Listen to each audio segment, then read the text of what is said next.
बीवी की गलती। रागिनी अपने पति राघव का वेट कर रही थी और जब राघव अपने घर आता है तो रागिनी कहती है, आपको पता भी है कल तारीख क्या है? हाँ जानता हूँ, 16 है कल। क्यों, क्या हुआ? क्या हुआ? अरे आज मेरे बच्चे को स्कूल में सबके सामने फीस के लिए बुला गया है और एक आप है, आपको कुछ याद ही नहीं रहता।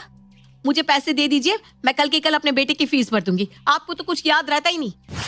रागिनी की बात सुनकर राघव उसे पैसे दे देता है और अगले दिन रागिनी अपने बेटे की फीस भर देती है। रागिनी अपने कमरे में बैठकर आराम कर रही थी, तभी वहां उसकी देवरानी निशा आती है और अपनी जिठानी को इस तरह आराम करता देख कहती है, दीदी बाहर साड़ी वाला आया है, चलो ना चलकर देखते हैं, बहुत अच्छी अच्छी साड़ियां हैं। अच्छा ऐसा है, चलो चलकर देखते हैं। निशा की बात सुनकर रागिनी उसके साथ अपने घर के बाहर जाती है, जहां उसको सच में साड़ियां काफी पसंद आती हैं, पर उसके पास पैसे ना होने की वजह से वो साड़ी नहीं लेती। लेकिन निशा वो साड़ी ले लेती है और घर में जाने के बाद कहती है, क्या दीदी आपने वो साड़ी क्यों नहीं ली? कितनी अच्छी और सस्ती साड़ी थी और आपके ऊपर जचती भी थी बहुत। निशा एक्चुअली मेरे पास ना अभी पैसे नहीं है, इसलिए मैंने साड़ी नहीं ली। अब शाम को वो आएंगे तो उनसे पैसे लूंगी और फिर वो साड़ी खरीदूंगी।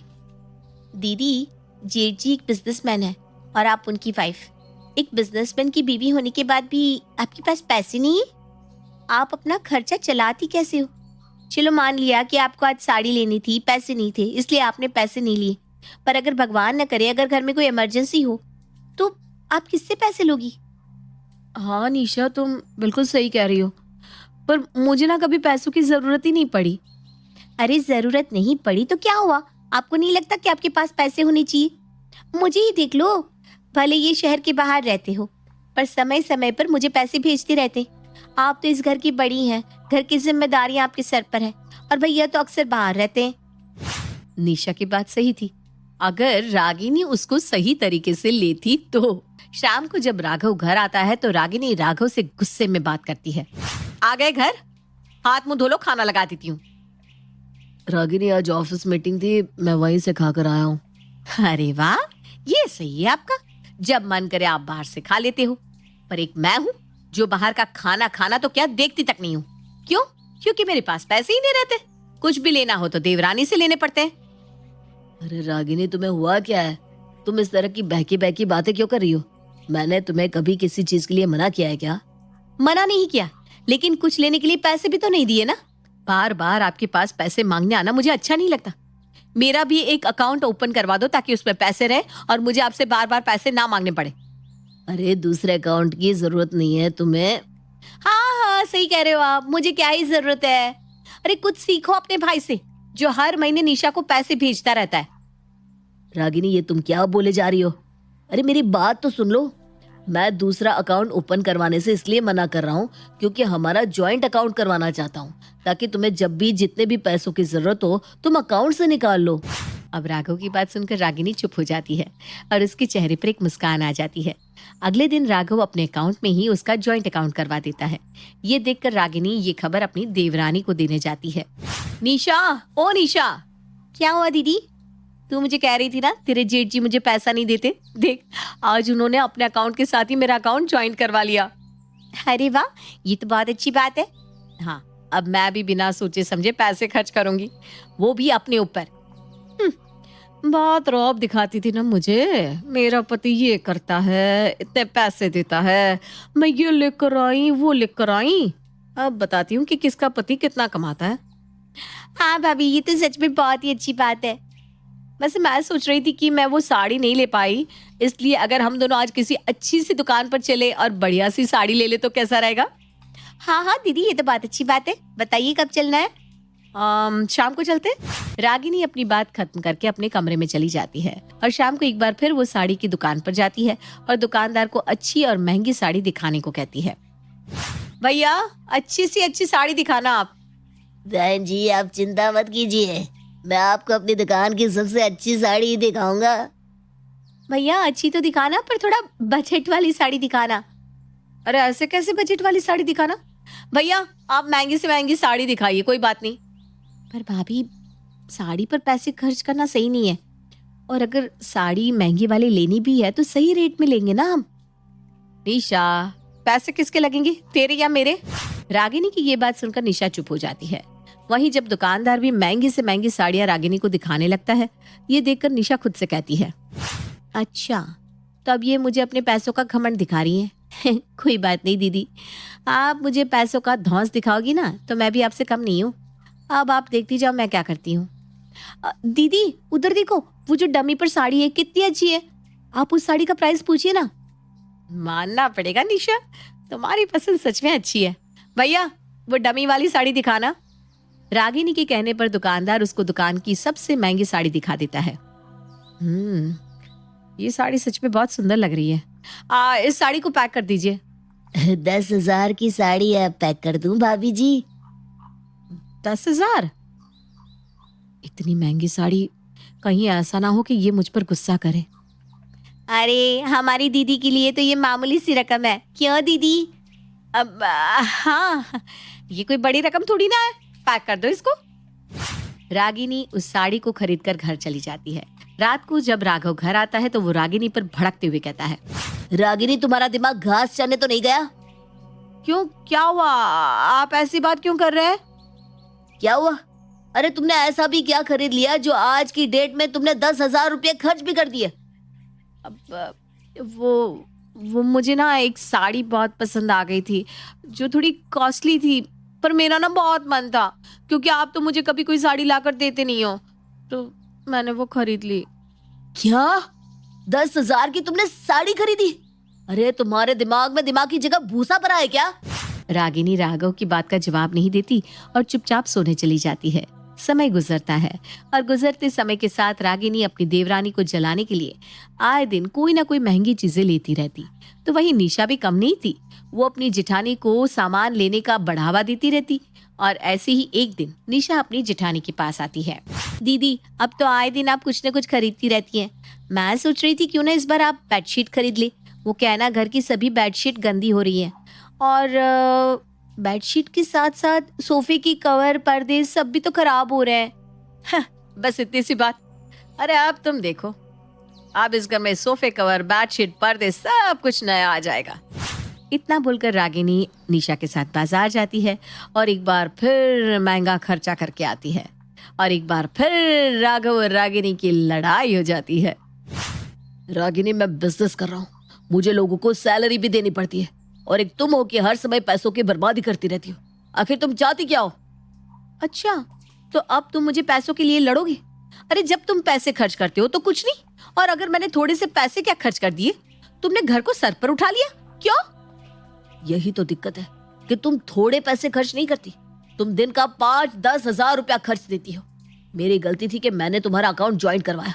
अगर मैंने तुम्हारा अलग अकाउंट ओपन करवाया होता तो तुम इतने पैसे खर्च करती ही नहीं। हाँ तो गलती की है तो भुगतो अब। राघव रागिनी को समझाने की लाख कोशिश करता है पर रागिनी नहीं समझती और सो जाती है। ऐसे ही दिन गुजरते हैं और एक दिन रागिनी अपनी देवरानी निशा से कहती है, निशा आज ना मुझे तुम्हारी थोड़ी सी हेल्प चाहिए। बोलिए ना दीदी, क्या हेल्प करूं? वो आज अपने घर में किटी पार्टी है, मैं सोच रही हूँ क्यों ना उस किटी पार्टी को तुम भी ज्वाइन कर लो। दीदी मैं तो इस किटी पार्टी को ज्वाइन कर लेती पर मेरे पास ना अभी पैसे नहीं है, मैं किटी पार्टी में पैसे नहीं मिला सकती, इसलिए आप एंजॉय कीजिए। आपको किसी भी चीज की जरूरत होगी तो मैं आपको लाकर दे दूंगी। ओफो निशा, तुम पैसों की इतनी चिंता क्यों कर रही हो? अरे तुम्हारी जिठानी जब तक जिंदा है तब तक तुम्हें कभी किसी चीज की कमी नहीं होने देगी। तुम्हें बस तैयार होकर हमारी पार्टी में आना है, बाकी सारी चीजें मैं खुद हैंडल कर लूंगी। रागिनी की बात सुनकर निशा कुछ बोलती नहीं और उसके कहे अनुसार शाम को तैयार होकर पार्टी एंजॉय करने लगती है। कुछ देर बाद राघव घर आता है जहां वो देखता है कि उसके घर में किटी पार्टी हो रही है। ये देखकर राघव का गुस्सा 7वें आसमान पर पहुंच जाता है, पर क्योंकि उसके घर में गेस्ट आए हुए थे इसलिए वो कुछ नहीं बोलता और सीधा अपने कमरे में चला जाता है। अपने पति को गुस्से में देखकर रागिनी इस किटी पार्टी को यहीं रोक देती है और राघव के पास जाती है। राघव जी खाना खा लीजिए ना। खाने का मन नहीं है, जाओ तुम अपनी पार्टी को एंजॉय करो। पार्टी तो खत्म हो गई है, चलिए ना चलकर कुछ खा लीजिए ना प्लीज।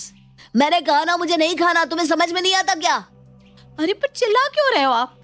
और अगर मैं छोटी सी पार्टी करके खुश क्या हो जाती हूँ, आप मुझ पर भड़कते ही लगते हो। भड़को नहीं तो और क्या करो? तुम्हें पता भी है अभी मेरा बिजनेस कितना घाटे में जा रहा है। पर तुम्हें इससे क्या मतलब? तुम्हें तो बस खुद से और खुद की खुशी से मतलब है। राघव अपनी बात बोलकर वहां से चला जाता है। इस तरह अब आए दिन राघव और रागिनी के बीच में कोई ना कोई कलेश होता ही रहता। ऐसे ही एक दिन रागिनी हॉल में बैठी थी, तभी उसके दरवाजे पर किसी की दस्तक होती है। रागिनी दरवाजा खोलती है तो वो कुछ लोगों को खुद के सामने देखती है। जी, आप कौन? मैं मोहित मैडम, क्या मैं आपसे आधे घंटे के लिए बात कर सकता हूँ? जी कहिए। सबसे पहले मैं आपका नाम जानना चाहूंगा। क्या आप मुझे अपना नाम बता सकती हैं? साथ ही ये भी बताइएगा कि घर में आपके साथ कौन कौन रहता है। मैं रागिनी, मैं यहाँ अपनी देवरानी और पति के साथ रहती हूँ। नमस्कार रागिनी जी, मैं आपको बता दूं कि मैं पैसा फेंक तमाशा देख से आया हूँ। ये एक तरह का फंड है जो... फंड? मैंने अक्सर सुना है कि फंड में बहुत फायदा होता है। अब आप एक काम कीजिए ना, आप अंदर आ जाइए, उसके बाद अच्छे से समझाइए। रागिनी उन लोगों को अंदर बुला लेती है और अपनी देवरानी को आवाज लगाती है। निशा, निशा जरा 5-6 कप चाय तो रख देना। रागिनी की आवाज सुनकर निशा चाय लाती है और वहीं बैठ जाती है। हाँ, तो मैं आपको बता दूं कि हम पैसा फेंक तमाशा देख से आए हैं। ये एक तरह का फंड होता है। अगर आप इसमें अपना पैसा लगाते हैं तो आपको उसका 2 गुना पैसा मिलेगा।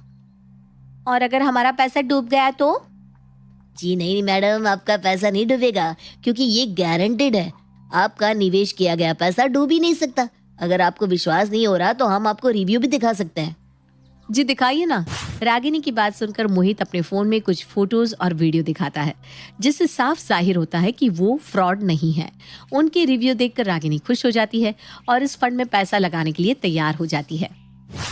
अच्छा ये बताइए कि जैसे मैंने लाखों में इस फंड में निवेश किया तो मुझे कितना मिलेगा? देखिए, ये डिपेंड करता है कि आप कितना पैसा लगा रही है।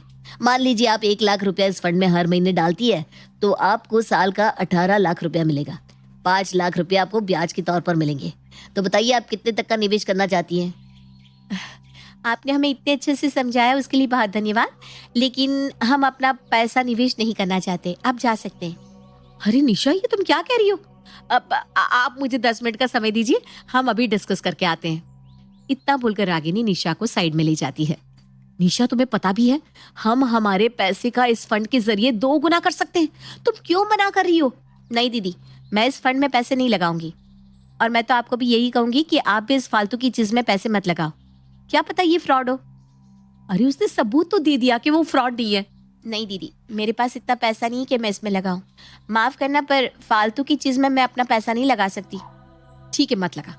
और अगर बाद में मेरे पैसे 2 गुने होकर आ गए ना तो कहना मत, दीदी अब सही कह रही थी। हाँ हाँ, नहीं कहूंगी। निशा तो इस फंड में अपने पैसे नहीं लगाती, पर पैसे 2 गुने होने के लालच में रागिनी पूरे 5 लाख रुपए का निवेश इस फंड में कर देती है। और कुछ देर बाद वो सभी लोग वहां से चले जाते हैं। आज राघव घर जल्दी आ जाता है और उसको घर जल्दी आता देख रागिनी उससे कहती है, राघव जी, आज आप इतनी जल्दी आ गए। राघव बात करने से पहले उसको जोरदार तमाचा मारता है। उसके थप्पड़ की आवाज इतनी तेज गूंजती है कि निशा भी अपने कमरे से बाहर आ जाती है और अपने जेठ को इतने गुस्से में देखकर पूछती है, जेठ जी क्या हो गया? आपने दीदी पर हाथ क्यों उठाया? इसका दिमाग खराब हो गया है। इसको सब पता है कि अभी मेरा बिजनेस डाउनफॉल में जा रहा है, उसके बाद भी ये गलतियों पर गलतियां करती रही। मैं बार बार इसको मना करता रहा कि नहीं रागिनी, इतने खर्चे नहीं करने, अभी मुझे लोगों को सैलरी भी देनी है, लेकिन ये नहीं मानी। और आज देखो, इसने मेरे अकाउंट से 5 लाख रुपए निकाल कर न जाने क्या किया। मैंने कुछ नहीं किया, उन पैसों को मैंने अच्छी चीज में ही लगाया है। अच्छा, ऐसी कौन सी अच्छी चीज है जिसमें तुमने 5 लाख रुपए इन्वेस्ट कर दिए?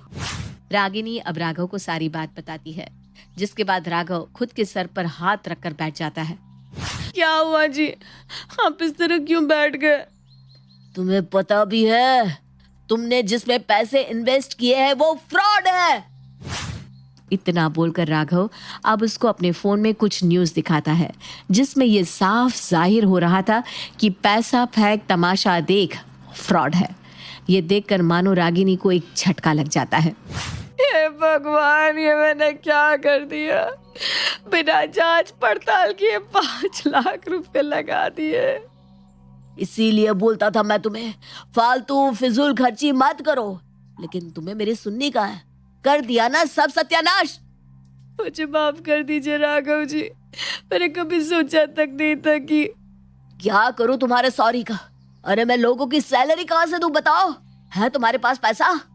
वो पैसा मैंने बिजनेस में लगाने के लिए बचाया था। पर राघव गुस्से में अपने कमरे के अंदर जाता है और रागिनी के गहने निकाल कर बेच देता है और उसके गहने से जो पैसे आते हैं उससे सबको सैलरी देकर अपने बिजनेस को आगे बढ़ाता है। राघव के इतने बड़े फैसले और अपनी इतनी बड़ी गलती से अब रागिनी को ये समझ में आ गया था कि कभी किसी को दिखाने के लिए कुछ नहीं करना चाहिए, नहीं तो नुकसान खुद का ही होता है। रागिनी ने सिर्फ दिखावे के पीछे ही अपना नुकसान कर दिया था, जिससे अब उसको अकल आ जाती है और फिर वो कभी दिखावा नहीं करती।